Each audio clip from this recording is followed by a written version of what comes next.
Well, as a matter of fact, since it's the Valentine's Day special here on the program, I thought we would go back and look at various Valentine's Days in history as far as where I was in the wrestling business and what I was doing. A fun little exercise because obviously I kept my records, but Brian, this was surprising even to me. Do you know that after 1989, except for a couple of OVW TV tapings here in Louisville, I never actually worked another Valentine's Day. Really? I am surprised by that. I looked through this because when I was looking at it, okay, 1990, it was WCW had already taken or TBS had taken firm control of WCW, and we were off. It was a Wednesday. We were just off. And then in 91, of course, I was off practically the whole year because I was setting up Smoky Mountain Wrestling. The Smoky Mountain years, Valentine's Day came between Sundays and Wednesdays when we didn't run. And then I went to Connecticut, and the only Valentine's Day, because since I was in the office and not on the road, it happened we never did a TV or a pay-per-view on Valentine's Day, except for in 1997, I was going to be at the WWE pay-per-view in Memphis, but I'd gone down early to work for Randy Hales, who had started up Power Pro Wrestling, and that's when Michael Hayes knocked my front tooth out. And because at that point in time, all I was going to be doing was, as far as an on-camera talent, was just the on-cameras and some announcing for syndication that we would tape that week. I was whistling when I was talking because I had no fucking front tooth. And I was, so I called JR. I said, I can't fucking go on camera. I got to go get my tooth stuck back in my head. So I went back to Connecticut and got the tooth stuck back in my fucking head.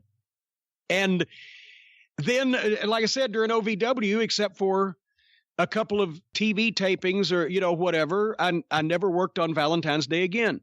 But in the 80s, of course, because that's what you did, you worked every night. I've said I worked every 4th of July, except when I had surgery. I worked every Christmas. I worked every Thanksgiving. Worked every fucking everything, right? So my first one, and then it's somehow it's karma, the way this comes back full circle. But my first Valentine's Day in the business was February 14th, 1983. It was a Monday night, and I was in Memphis. And that's when that night they had a tournament for the Mid-America heavyweight title, and I was managing Jesse Barr.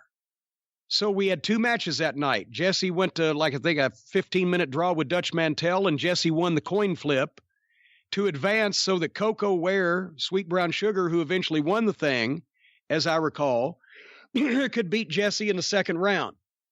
But that was in front of, I don't have Mark James's book in front of me, but I have my book. The house was $25,500. And in those days in Memphis, that meant that it was probably about 6,000 people at those ticket prices. And because I was the junior flunky manager, managing a couple of underneath matches, because it's not like the Mid-America heavyweight title tournament was the draw that night of the fucking show. I got paid $150, which, running it through our inflation calculator, it makes about $388 in today's money. So as a matter of fact, hold on one second. You can edit here if you like. If I like. What are you getting, your inflation calculator? I'm getting another book. Oh, another book. So many books. Here, no, that's not it. The goddamn book, though. I'm not in charge of books, Ron. Here it is. All right. That was entertaining for everybody. February 14, 1983, according to the Memphis Commercial Appeal, yes, I was almost right. 6,437 fans. The main event was the AWA World Heavyweight title match with no seconds or managers at ringside between Nick Bockwinkel and Jerry Lawler. And that was pretty much, and then Jacques Rougeau versus Terry Taylor for the Southern title. So we know what drew the fucking house, and then we were underneath. So, as I said, I made $150. The following year, Valentine's Day 1984 was a Tuesday, and we were in Mid-South. We were in Alexandria, Louisiana. The house was $11,800 because it was a Tuesday night in Alexandria. And the Midnight Express beat Magnum TA and Wrestling 2 by disqualification for the Mid-South Tag Team title. And I got paid another $150 because it was Tuesday night and we were home in Alexandria, which was about another $300 and $. Believe it or not, February 14th, 1985. You would have been in Texas now. Was a Thursday, and we were off because they didn't run that many spot shows in the wintertime. And besides that, they probably just wanted to be off on Valentine's Day. So we got a break. But here's what was actually surprising to me. I thought February 14th, 1986 was going to be a big fucking day, right? We were in Cincinnati, Ohio at the Cincinnati Gardens, and the house was only $26,000. And this was in 1980. So we were with the Rock and Roll Express for the World Tag title. It was a big card. The Rock and Roll beat us by disqualification. We retained the belts. But Cincinnati, which I believe it was 2 weeks later, 3 weeks later, we'd go back with the rematch, and the rematch between, I think, Flair and Dusty. And that's when we sold the Gardens out, $100,000 house. But on this night, Friday night of Valentine's Day, maybe the guys just had something better to do with their female friends. Well, if I can ask you to that question, because I know, one of the stories about wrestlers during these years was you didn't always get to be home on the holidays. You didn't get to be home for birthdays, and it was even hard to take off for a friend's wedding. Things like that. And you wrestled on Thanksgiving. You wrestled on... Well, wait a minute. You remember that story? I asked Dusty one time when Bolin got married back in '87. I said, Dusty, my best friend at home's getting married on such and such a date, kind of, because I never asked Dusty Rhodes specifically for a day off. I notified them when I had to have surgery, but I never asked for a day off, right? And I said, he's getting married on such and such a date. And Dusty said, I hope he's getting married in Greensboro, baby, because that's where you're going to be that night. Well, and I was like, okay, because Greensboro in those days, that's $1,000 payoff. That's like fucking $3,000 a day. Yeah, okay, I'll be there. To that point, there are all these days where you couldn't be home with your family. Was Valentine's Day a big deal? Because, would guys have really wanted that day amongst all the days to be home with their girlfriend or their wife or whatever it may be? Well, their girlfriend or wife would have wanted them to have it. And if it was fucking Water Valley, Mississippi, they probably would have been home too. But you didn't ask for days off back then, because the one time we asked for days off in Mid-South, it was along about summertime. We've been going 6 months, where I remember I told you the longest I ever went was 103 days without a day off. And that was still doing promos on Wednesday every morning and fucking some double shots on Sundays. So finally we went to Dundee and we said, Bill, we're breaking down. Can we just have some days off just this month coming up? Just some days. So we got Houston off and New Orleans off. Man. Oklahoma City off. We were making cross at Arkansas, but we got because they just said, okay, we'll have another goddamn little fucking angle with the Rock and Roll, whoever we were working with at that time, the Fantastics, they'll get another challenger, whatever. We got all the big towns off. So we didn't add, about 6 or 8 of them. We didn't ask for any more days off after that. But no, if you weren't, well, and you'd been insane to take Christmas or Thanksgiving off anyway. Those are the 2 biggest days of the year. But you went where you went. But did guys bring their ladies around, though? Their wives or girlfriends again, or whatever it may be? No. Well, for one thing, we're in Cincinnati. We all live in Charlotte. We're going to fly our fucking wives and girlfriends to Cincinnati to watch us get beat up at the fucking Gardens. And then you didn't necessarily bring the wives or girlfriends around because they would meet the other wives and girlfriends of the same people. It's a wrestling business. But like specifically a Thanksgiving and you're wrestling in... Oh, yeah, well, Thanksgiving or Christmas or Starrcade or something like that. Yeah, a lot of guys. Close to home. And the Great American Bash in the summertime. That's why there's Cody Rhodes was driving one of the fucking... no, it wasn't Dustin. Cody. Goddamn, he wasn't born yet. It was Dustin. Dustin Rhodes was driving with the teenage kid driving one of the carts to the ring at the Memorial Stadium in Charlotte for the '87 Bash. That's on tape. Yes, you would. And then you would keep the wives and girlfriends all in there. They created a space for them where they'd be safe and nobody would bother them. And also where nobody could get to them and talk to them about what their fucking husbands and boyfriends were doing at the wrestling matches that they didn't get to go to very often for all those reasons and more. But anyway, still Cincinnati, I believe we were a main event, $26,000 house. We got paid $475. That is equivalent to $1,118 today. So we got $1,118 a piece for a bad house in Cincinnati. In 1987, I was about to bring up what you just asked about. Did you ever ask for days off? Well, this would have been the one, because I got married for the first time on February 16th, 1987. And you're saying, well, fuck, if you're going to get married on a Monday, February 16th, why wouldn't you just get married on Saturday, February 14th? Because that was Charlotte, the Charlotte Coliseum. And since I did ask, that's the one time I did ask Dusty for time off to get married myself, not to go to another wedding. We were going to go to Hawaii. We were going to get married and we were going to go to Hawaii. I'm going to be gone 9 days, I believe it was. 9 or 10, because I came back to the Bunkhouse Stampede in Pittsburgh, the all-time record house with Bubba and Dusty, 166 grand, sold out 16,600 people. I came back for that one. That was my first day back from fucking...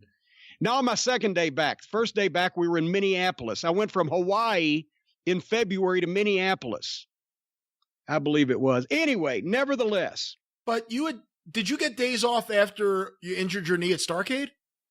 Well, yeah, but I didn't ask for those. I just had to take them. I don't have my book in front of me. That was 2 months before this. Oh, yeah. I only took 10 days off. I came back. See, Starrcade was Thanksgiving night, and I had surgery. I had the evaluation the next day and had surgery the next day, and I think I took 10 more days, and I came back on crutches because the weekend before the Christmas break was Chicago, and then was at the Rosemont Horizon. That was our debut at the Rosemont. That was our debut in Chicago. We did 150 grand that weekend. And it was also another couple of big shows. And in Atlanta TV, we made like 3 or 4 grand that weekend. So I came back on crutches to make those shows. And then I had another 10 days for the Christmas break before we had to come back Christmas Day to rest it further. So I still came back way too quick, but I wasn't getting paid. But I didn't ask for those days off. It was just kind of assumed. They said, well, let us know when you can walk again and you're coming back. But so anyway, February 14th of 87 was a show at the Charlotte Coliseum. They were doing TV for the syndicated shows. And that was the night that the Midnight worked with Ronnie Garvin and Barry Windham for the U.S. Tag Team title. And we got disqualified for setting Ronnie's face on fire. And that's when he went up like the challenger. And the reason for that was because Dusty knew I was going to be gone for 10 days. I would miss a couple sets of TV tapings. And he's like, okay, we'll suspend him. And he came up with the reason to suspend me and the reason why that we would continue this program with Garvin and Windham for the U.S. tag title and blah, blah, blah, was that I would set his face on fire. And that's when he taught me how to fucking throw the fireball. And I'd had no practice in front of people, right? I did a couple in the locker room, but it's not like on the job in the ring. So that's when Ronnie Garvin had looked at me and said, make sure it looks good now, with his accent and that intimidating stare that he had. So I said, okay. So I used like 3 sheets of paper. And if you scrunch it up real tight, it's a small hot ball that goes away. But if you kind of leave it loose, it's a bigger ball that kind of fluffs up, right? So I had 3 sheets loosely crumpled and that lighter. And when I hit that thing and it went up, it goes up because it's lighter than air. So I just, with both hands, cup it and throw it up. And Ronnie stuck his face right out there. And that thing stuck to his fucking face. And I've told the story before, but it was amazing to see it when you go back and look at it. They played it in slow motion. When he took the bump and he's rolling around on the mat, his face is still smoking. It burned all the eyebrows, nose hair, first layer of skin of his cheeks, ear hair, I think. And his face was on fucking fire right in front of me. I'm like, oh shit, that turned out good. And, and then we go and then we do the angle where we switch Jimmy, babyface, and the whole 9 yards. The house that night was $81,000. Then Charlotte was a town that we ran, if not once a month, every 3 weeks. It was more than 12 shows a year. We were there at least once every month, sometimes twice. So in this case, $81,000 house, 7,000 plus people. That's 183 grand in today's money. We were not the main event. As a matter of fact, hold on here one second. I'll tell you who was, because it was a TV taping, and I don't remember what the advertised main event was, but since I'm looking that up, Ric Flair versus Nikita Koloff for the NWA title. And then us, and then some TV matches, right? Like Ivan Koloff and Dick Murdoch beat Keith Patterson and Brody Chase. Oh, and also Manny Fernandez and Rick Rude against the Rock and Roll Express. So there was 3 main events. That show did that. I got paid $810, which is the equivalent of $1839 in today's money. So I'm moving up, right? And then after that, I left the next day to go. We got married in Texas and then went to Hawaii. And I was gone, like I said, for 10 days. Why Texas? That's where she was from. Okay. So that's how Paul Bosch attended your wedding. Yes, because I'd invited Bruce Pritchard. And when Paul Bosch found out about the invitation, he said, well, do you think he'd mind if I come? Fuck it, Bruce called me. I said, of course not. And Joey, his son, played a little piano and Gene Kiniski was there also. What? Gene Kiniski went to my first wedding, yes. Well, because Kelly was wrestling down there? At the time, Kelly was wrestling in Dallas at World Class, and his girlfriend was friends with my intended. So, and he just happened to be in town. So I'm the only person probably in wrestling that had Gene Kiniski and Paul Bosch both at their first wedding. Wow.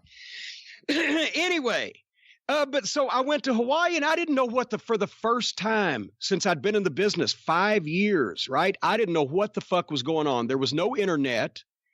I wasn't home to get my mail to read the Observer. I wasn't certainly calling back to the mainland when I'm staying at these resorts. And by the way, that Charlotte show, and we did Atlanta TV, 2 tapes that morning, then flew back to Charlotte, did that show. But that paid for half my wedding and the honeymoon, because back then a couple grand got you 10 days in fucking Hawaii, at these nice resorts. So anyway, we just adjusted to, have our Valentine's Day and our wedding on February 16th. But I don't know what the fuck's going on in this country. I don't know what the fuck's going on in wrestling. And that's when I came back and got back to all the fucking mail and all the talk. They had showed the tape of me burning him on every show, and the slow-mo with his face on fire. And I had the death threats in the mail, and the advances for the return matches are coming up, and we're booked with these guys. And that's where Dusty ended up getting the idea to blow it off with me and Ronnie in a cage individually, which we'll talk about in a second. But that is some of the most heat, especially for anything not involving the Rock and Roll Express or Baby Doll. Time we hit her once. That's the most heat we ever got for anything. They bought it. They believed it. His face really did go up in flames. So when I got back and saw that, and of course I had called Ronnie that night, right? As soon as I got back home, I called him at home. I said, Ronnie, are you all right? I'm thinking, oh God, he's going to kill you. No, it was great. Shit. No, my eyebrows are gone. The fucking nose hair is gone. My cheeks are fucking red. It was great. I told you, laid it in there. Okay. So it just the fans that wanted to kill me, at least not Ronnie. That was less dangerous to have the fans after you than Ronnie Garvin. But anyway, that was a big house in Charlotte, and that led to 3 months later, after the tag matches and everything, one of the places, we did the cage a couple of different places, but one of them, the main one, was May 9th, 1987 in Charlotte. And I found out not only was it me versus Ronnie Garvin in the main event in the Charlotte Coliseum, but that there was another show that night in St. Petersburg at the Bayfront Center, and they had Flair against Dusty. They had Barry Windham. They had the Road Warriors. They had Fernandez and Rude. They had Jimmy Garvin, Kevin Sullivan, Dory Funk Jr., the Armstrongs. We had half a card, and I was on top of it. So I said, fuck, this has got to fucking draw or I'm going to look like shit, right? So I went out. That's when I went out on TBS. And I did all this stuff on my own. Dusty said, go out and cut promos. Get this shit over. I'm not telling you what to say. I'm telling you what to talk about. So as long as I didn't just go completely out of my mind, he loved what I was doing. So that's when I started the campaign, Save Me from this evil, homicidal maniac, Ronnie Garvin. They announced the match, and I tried to get the people to sign petitions, send telegrams, send letters to Jimmy Crockett, to the NWA, and we started getting some. Please, no matter what he's done, he doesn't deserve this. I said, save you. You've got to write in or save me. I'm going to be killed. He's going to rip me limb from limb. He's going to disembowel me. And I got people talking about it that way. And then on the local Charlotte promos, I'm out there, I'm shedding tears. I'm crying. I'm clutching on to Tony Schiavone. Somebody's got to help me. Even the Midnight Express can't keep this lunatic away from me. And I went on the morning radio in Charlotte because they'd had me do guest spots. I even filled in one time for a week. That was a year later. I filled in for the morning guys, me and one of the afternoon guys for a week one time on one of the rock stations. So they'd let me in all the time because we were on TV, but we were bigger stars than the DJs in those days in Charlotte. And I did morning radio.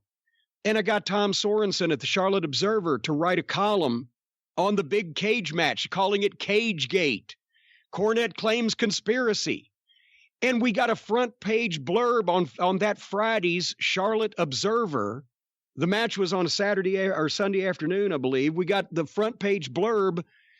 Cornette cries Cage Gate next to the fucking plug of the Neil Diamond concert that weekend. So I did all this shit, right?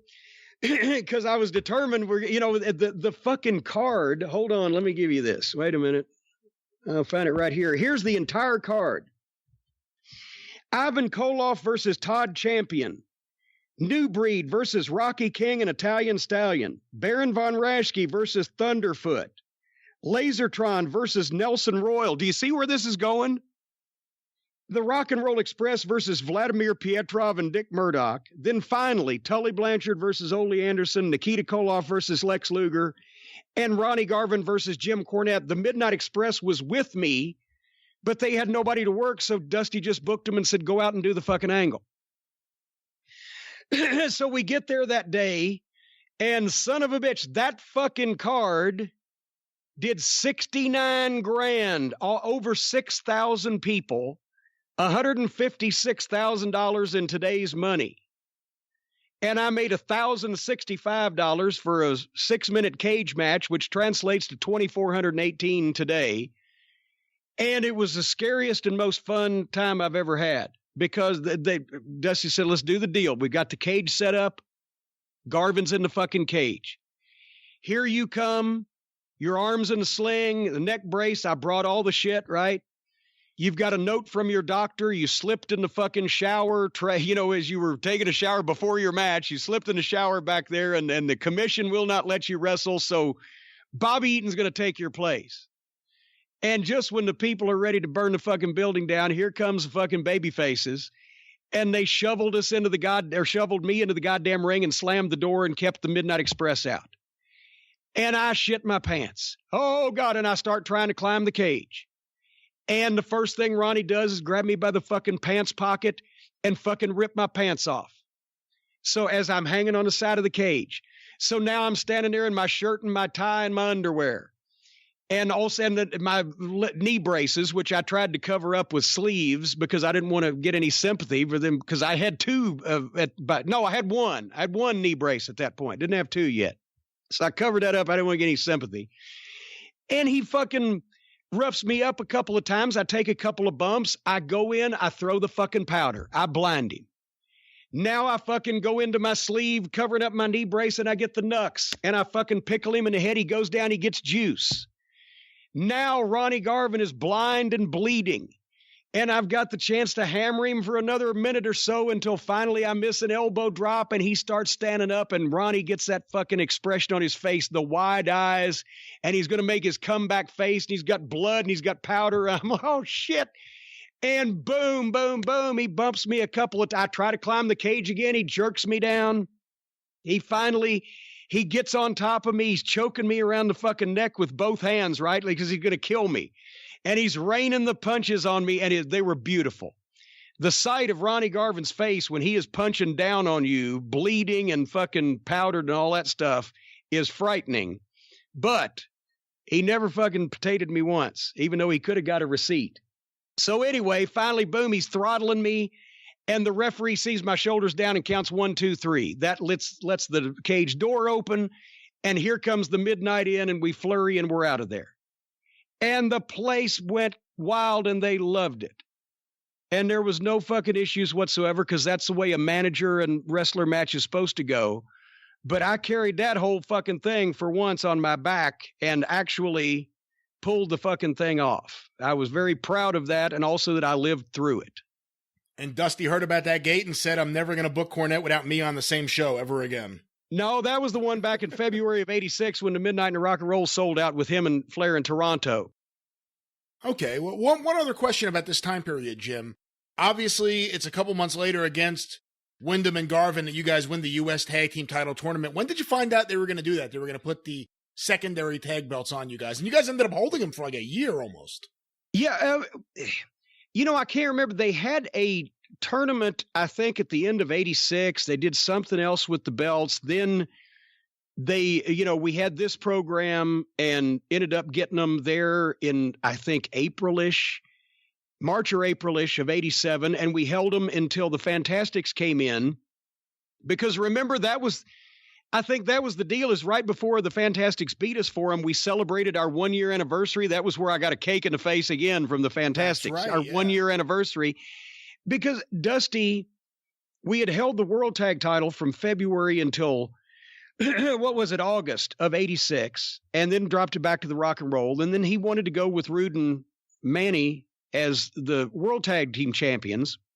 But we were getting to be so much bigger, and they were starting to buy the other territories, that he wanted to have a secondary tag team title, and he played with it a little bit and decided when we had it, at one point he told us, he said, boys, that's your belt. It's part of your ring wardrobe, the robes and the belt, because it made us look like a better package when I could go out and crow that we were champions of something.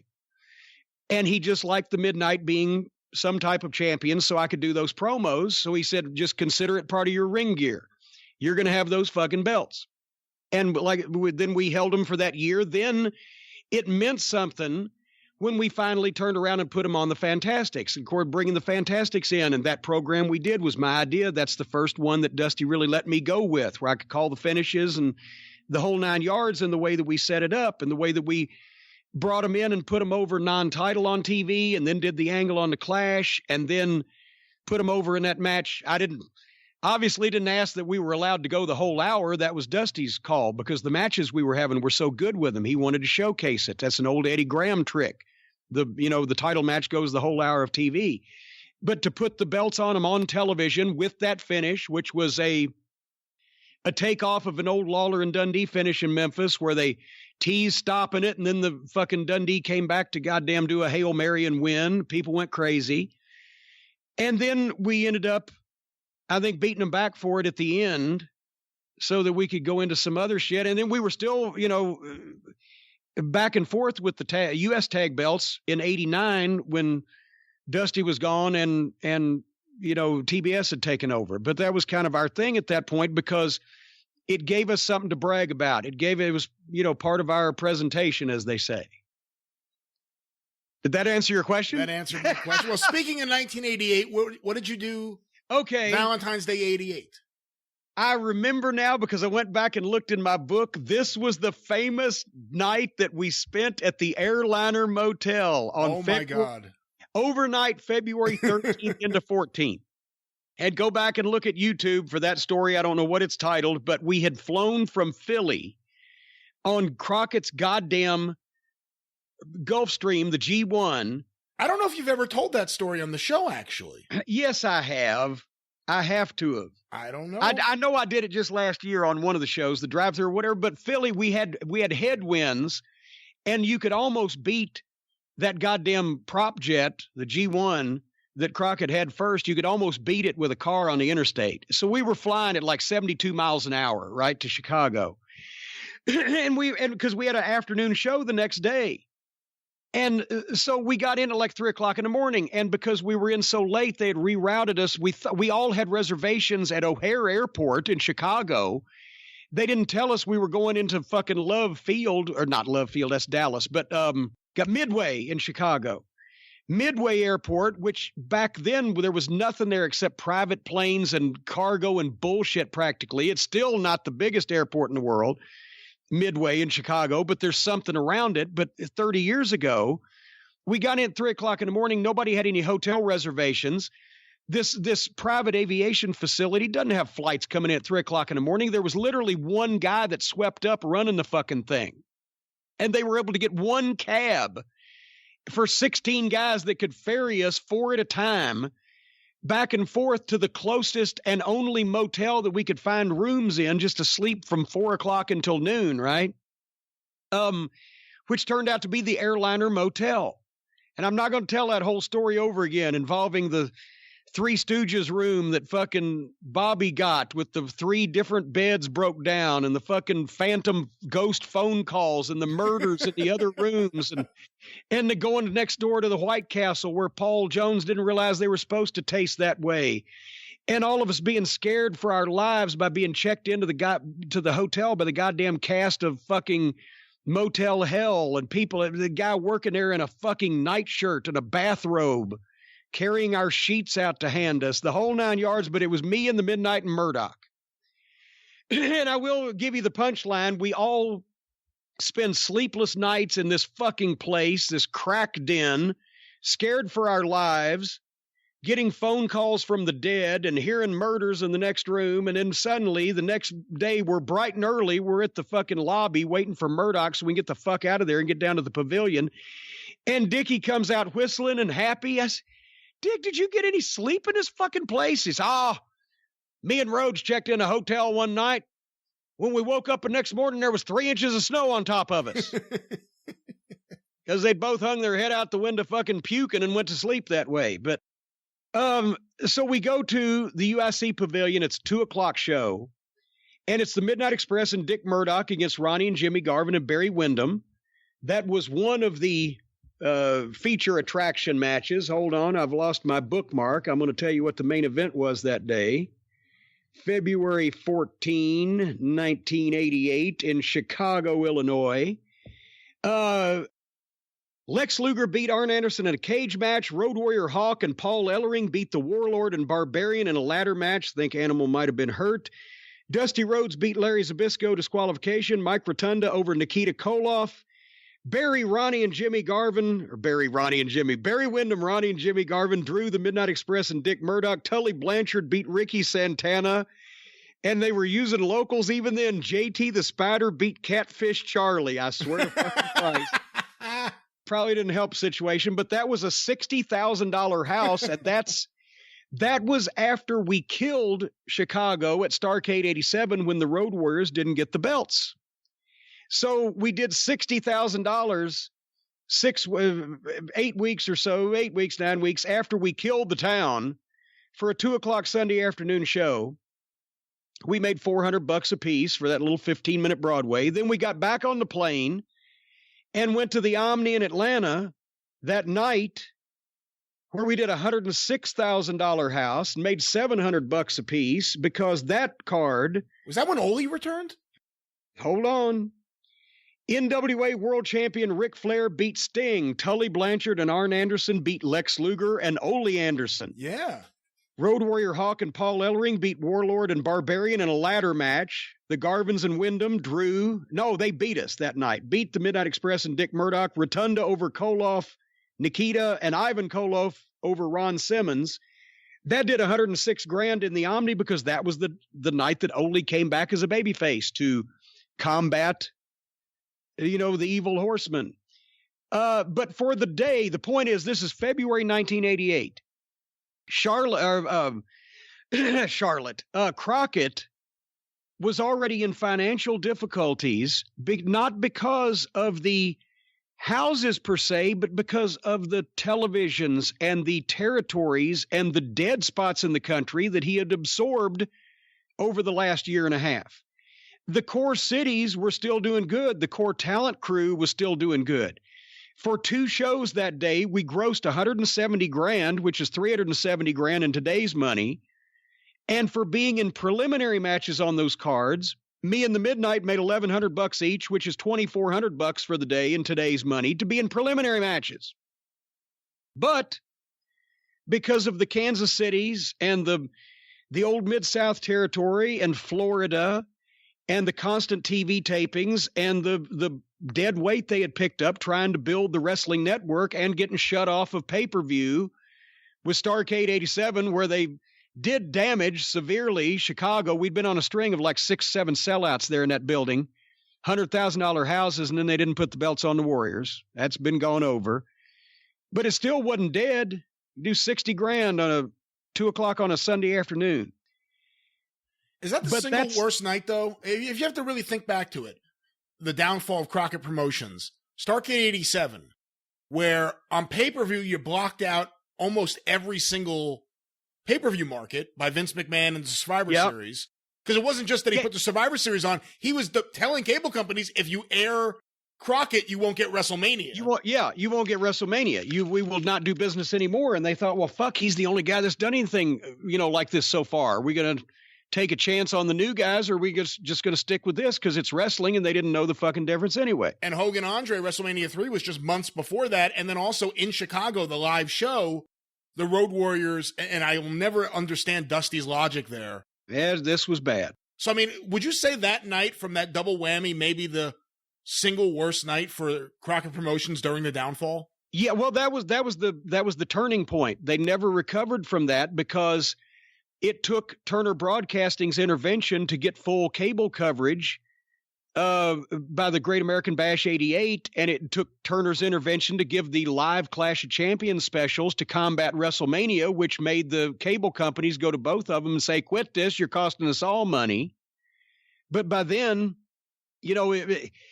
and also they gave up a couple of $100,000 in one night by moving to Chicago from Greensboro and Atlanta, because the previous couple of years, Greensboro was going to sell out no matter what because it was Starrcade, and that would be $300,000. Starrcade 86 had done 300 in the arena and another $60,000 closed circuiting, to the building next door. And Atlanta was guaranteed $300,000 for Starrcade. So, but they fucking gave up. Well, they gave up more than fucking Jesus Christ, more than a couple of $100,000. They gave up several because the house in fucking Chicago sold out was almost a little under 200. So they gave up that money so they could be from a big metropolitan city like Chicago and to come on pay-per-view, and then didn't get the fucking, it was on pay-per-view, but no pay-per-view cable companies carried it except for like a half a dozen. So they lost all the pay-per-view money that they thought they were going to get, lost several $100,000 in cash from the gate receipts by running Chicago instead of Greensboro and Atlanta. So yeah, that was the tipping point. But as far as live business, as we saw, February of 88 was still able to fucking do it in the core cities with the core talent group because Turner Broadcasting hadn't taken complete control yet. So we go from February 14, 1988, where we did 2 shows, grossing a total of $170,000, $370 of today's money. Guys on the card in preliminary matches, making the equivalent of $2,500 just for that day's work. February 14th, 1989, Turner Broadcasting is in full control. It's a Tuesday. We're in Gainesville, Georgia, doing a syndicated TV taping. And I made $150. Oh. After 6 years, I'm back making $150 on Valentine's Day. Exactly the same thing I made in Memphis, but it wasn't even worth as much at that point. Was that George Scott booking already in February? Yes, that's when he just started. And of course, we were on the contract guarantees at that point. So when I said we made $150, that's an asterisk. I don't want to do the old poor me. We always got fucked and everything. Because I was on a $3,000 a week guaranteed contract, but they would pay you for the shows you were on, whatever you earned on that show, and then they'd bonus you the rest of your contract. And nobody at WCW in those days, not one single talent was making any more than their guaranteed contract. So that's when I mentioned on a show here recently, you knew what you were going to fucking make. There was no incentive. You're going to make the same thing in the first match of the main event, whether you won or lost, whether you drew or didn't, whether you had any heat or not. And it just led all the people who really liked what they were doing and wanted to be in the business to be miserable, and all the people who didn't give a shit and just wanted to take the money and were complacent, do as little work as possible, made them happy. So they were the ones that stuck around when all the people who gave a shit started being run off. And then the final year of the WCW years, February 14th, 1990, after the previous year, I'm back to making $150 like I was when I was on the fucking card in Memphis. Even more indicative of the pattern that Turner Broadcasting had taken WCW in. That was a Wednesday that year, and we were just fucking off. We didn't make a goddamn thing. We didn't go anywhere. So the 80s, it was from the outhouse to the penthouse and straight back. And then you never ran Valentine's Day during Smoky Mountain? I looked all for, no, we did not. I think it was a Sunday, a Tuesday, and a Wednesday or whatever, the years that would have been applicable. And we never, in the summertime, sometimes we'd run weeknights because of the fair shows, but not in the wintertime. And it wasn't a TV taping because we always did that at the first of the month on a Monday. So, yeah, there you go. All right. Well, there you go. Cupid was kind to me in the middle there. 86, 87, and 88 were great Valentine's days to make the equivalent of over 1,000 to almost $2,500 in one day. But it started at 150 and it finished at 150. I guess that's fitting. There's something to be said there. My career has come full circle. And remember, folks, the only wrestling-related appearance I'll be doing this year will be for Bobby Fulton on March 14th, so I can get my 5th decade, and then I'm doing another one in 2022 so I can get my 40 years even. And otherwise, if you ever see me around a fucking live, active wrestling match in a ring again, I want you to come up and hit me in the head with a fucking claw hammer, because I'm an idiot. I just looked because I was thinking of one, but I realized I was a day off. Sunday Bloody Sunday was February 13th, 1994. February 13th, yes. Yeah. Yeah. It could have been the St. Valentine's Day Massacre if it was one day later. If I'd have had one, we would have had one. If I'd have had a fucking big show on Valentine's Day, as well as I do. I think as a matter of fact, that's one of the OVW shows. We did the St. Valentine's Day Massacre when they bought a couple of shows from us down at Coyote's nightclub downtown in Louisville. And we did a St. Valentine's Day Massacre, but that wasn't nothing to write home about. Coyote Calhoun? No, just Coyote's nightclub. I know. No, but people are going to say, well, who the fuck's Coyote Calhoun was the DJ that Lawler worked here in Louisville that did the biggest house of the modern era for wrestling. At least people-wise, they didn't raise the prices like they did for the scaffold match, but in 1976, he packed the fucking place out. Coyote Calhoun against Jerry Lawler. Coyote was on wacky radio. He was the 6 o'clock to 10 o'clock DJ that everybody in town listened to back when you listened to AM radio. And then later on, he went to WAMZ here and became one of the top country music DJs in the country, won all kinds of Country Music Association awards. But I saw him get dumped on his ass by Jerry Lawler back when.